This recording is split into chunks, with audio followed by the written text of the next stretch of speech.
भगवान शिव ने धरती लोक की 12 जगहों पर खुद अपने भक्तों को दर्शन दिए और वही 12 जगह आज भगवान शिव के 12 ज्योतिर्लिंगों के नाम से जानी जाती हैं। आज के इस एपिसोड में हम आपको भगवान शिव के ज्योतिर्लिंगों के बारे में वो कथाएं बताने जा रहे हैं जिसके बारे में अधिकतर जनमानस नहीं जानते, जबकि इसका वर्णन शिव पुराण में बड़े ही विस्तार से किया गया है।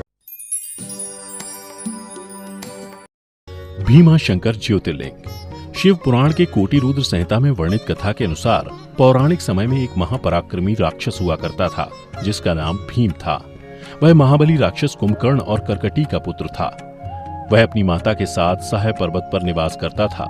एक दिन राक्षस भीम ने अपनी माता से पूछा कि मेरे पिताजी कौन हैं और कहाँ हैं? तुम यहाँ अकेली क्यों रहती हो? तब कर्कटी ने कहा, पुत्र लंकाधिपति रावण के छोटे भाई कुंभकर्ण तेरे पिता थे। श्री राम ने भाई सहित तुम्हारे पिता का वध कर डाला। तुम्हारे पिता से पहले विराट मेरे पति हुआ करते थे, उन्हें भी श्री राम ने ही मार डाला। अपनी माता की बातें सुनकर भीम को बड़ा ही क्रोध आया। फिर जब उसका क्रोध कुछ कम हुआ तो वह विचार करने लगा कि मैं विष्णु के साथ कैसा बर्ताव करूं। यदि मैं अपने पिता का पुत्र हूं तो श्री हरि से अवश्य बदला लूंगा। और फिर राक्षस भीम मन में ऐसा निश्चय करके महान तप करने के लिए चला गया। उसने ब्रह्मा जी की 1000 वर्षों तक महान तपस्या की। तब एक दिन ब्रह्मा जी उसे वर देने के लिए प्रकट हुए और बोले, वत्स भीम, मैं तुम्हारी तपस्या से प्रसन्न हूँ, इसलिए तुम्हारी जो इच्छा हो उसके अनुसार वर मांगो। तब भीम ने ब्रह्मा जी को प्रणाम करते हुए कहा, देवेश्वर, यदि आप मुझसे प्रसन्न हैं और मुझे वर देना चाहते हैं तो आज मुझे ऐसा बल दीजिए जिसकी कहीं तुलना न हो। उसके बाद ब्रह्मा जी उसे यह अभीष्ट वर देकर अपने धाम को चले गए। ब्रह्मा जी से अत्यंत बल पाकर राक्षस अपने घर आया और माता को प्रणाम करने के बाद बोला, माँ, अब तुम मेरा बल देखो। मैं इंद्र आदि देवताओं तथा इसकी सहायता करने वाले श्री हरि का संहार कर डालूंगा। इसके बाद भयानक पराक्रमी भीम पहले इंद्र आदि देवताओं को जीता और उन सबको अपने अपने स्थान से निकाल दिया। फिर जब देवताओं की प्रार्थना पर राक्षस भीम से भगवान विष्णु युद्ध करने आए, वो भी उससे हार गए। इस तरह देवलोक पर अपना शासन स्थापित करने के बाद उसने पृथ्वी को जीतना शुरू किया। इस क्रम में उसने सबसे पहले वह कामरूप देश के राजा सुदीक्षण पर आक्रमण किया। राजा के साथ उसका भयंकर युद्ध हुआ।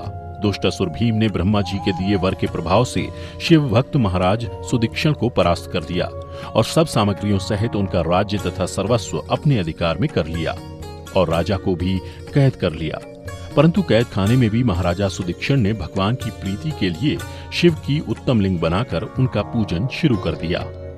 उसके बाद उसने सभी महर्षियों को अपने वश में कर लिया। यह देख सभी देवता तथा ऋषि अत्यंत पीड़ित हो भगवान शिव की आराधना करने लगे। तब भगवान शिव अत्यंत प्रसन्न हो देवताओं से बोले, देवगण तथा महर्षियों, मैं प्रसन्न हूँ, तुम्हारा कौन सा कार्य सिद्ध करूं? तब देवता बोले, प्रभु कुंभकर्ण से उत्पन्न कर्कटी का बलवान पुत्र राक्षस भीम ब्रह्मा जी के दिए हुए वर से शक्तिशाली हो देवताओं को निरंतर पीड़ा दे रहा है, अतः आप इस दुखदायी राक्षस का नाश कीजिए।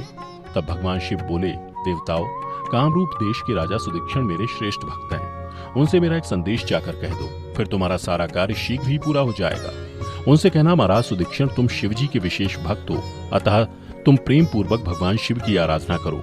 दुष्ट राक्षस भीम ब्रह्मा जी का वर पाकर प्रबल हो गया है, इसलिए उसने तुम्हारा तिरस्कार किया है, परंतु अब मैं उस दुष्ट को मार डालूंगा। उसके बाद सब देवताओं ने वहां जाकर महाराज सुदीक्षण से शिव की कही हुई सारी बातें बताईं। उसके बाद सारे देवता और महर्षि अपने अपने आश्रम चले गए। इधर भगवान शिव भी अपने गण के साथ लोक हित की कामना से अपने भक्त की रक्षा करने के लिए सादर सुदीक्षण निकट गए और गुप्त रूप से वहीं निवास करने लगे।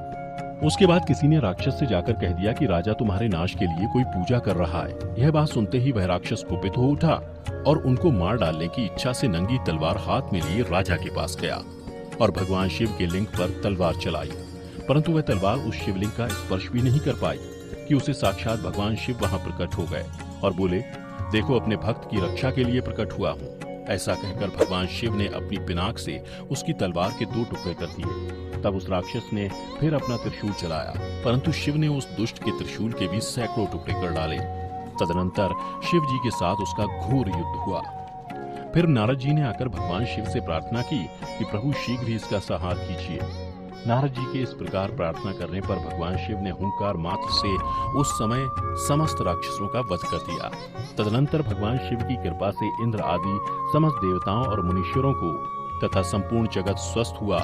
फिर देवताओं और मुनियों ने भगवान शिव से प्रार्थना की कि प्रभु आप यहाँ लोगों को सुख देने के लिए सदा निवास करें। आपका दर्शन करने से यहाँ सबका कल्याण होगा। आप भीम शंकर के नाम से विख्यात होंगे और सबके संपूर्ण मनोरथों की सिद्धि करेंगे।